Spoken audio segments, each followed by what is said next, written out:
Hey guys, I'm sure many of you have heard of decoupling before and this term, but do you know how it actually works and it can potentially help you to save up to 100 over 1,000? Stay tuned. Stay tuned.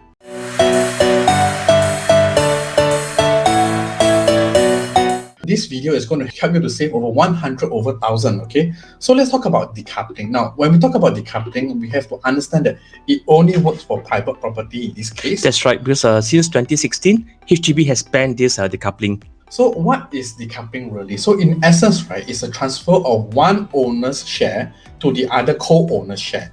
The common parties involved are husband and wife, siblings, parents and child. Yeah. Correct. So what is the real benefit of decoupling? Want to put it very simply, the departing party, okay, will then no longer have a property under his or her name, and they will be able to save on ABSD when buying a second property. The main thing is to save on ABSD, which is a hefty 12%, which will show you in the next slide. Yes. Let's recap on what is the current ABSD rates for all the different tax brackets. So as you can tell over here, for citizens, second property, 12%. That's quite a lot of money actually there. For a simple 1 million property, 12% would be about 120,000. Let's do a case study to illustrate this example. Sure. So assuming a $1 million property with an existing loan of 500K and both parties are equal share owners. This is a comparison between the cost and saving. Maybe shall we touch on the saving first? If you do a decoupling and went on to buy a second property, you save on this ABSD. Based on the 1 million property, that's about 120,000 savings. Without any kind of hard calculation, right? Just looking at the figures over here,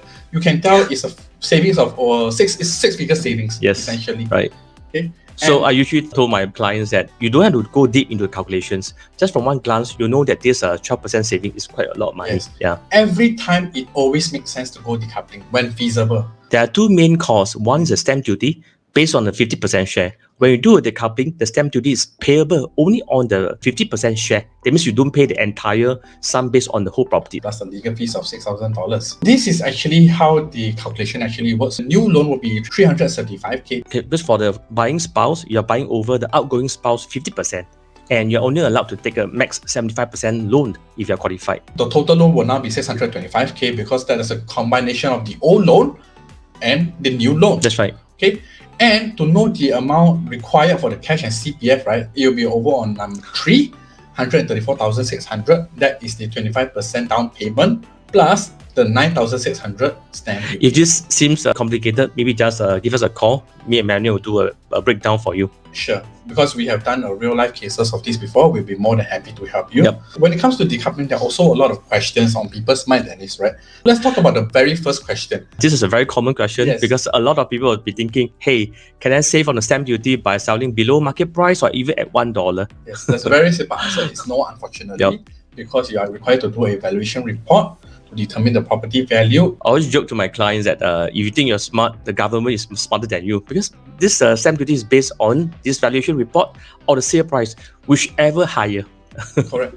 Question number 2, can I give away my share to my spouse or child? That means transfer by gift. It really depends because for HDB cases, it's on a case-by-case basis. For HDB, I would say that it's a bit tough because unless you are facing this financial hardship or there's that divorce case. And for private condos, yes, it can be done provided there's no existing loan for the property and no CPF was utilized for the property.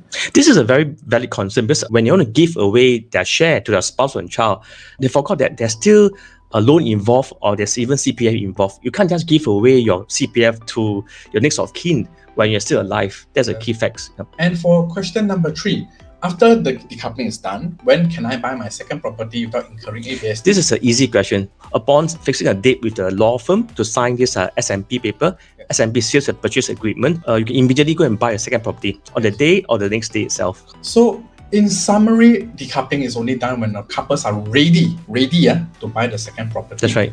The spouse who's buying over need to check their loan. There are two things you need to check. Buyer spouse, check your loan, your cash and CPF. Yes. And for the outgoing spouse, you probably have to know what property to buy next. So there's no rush.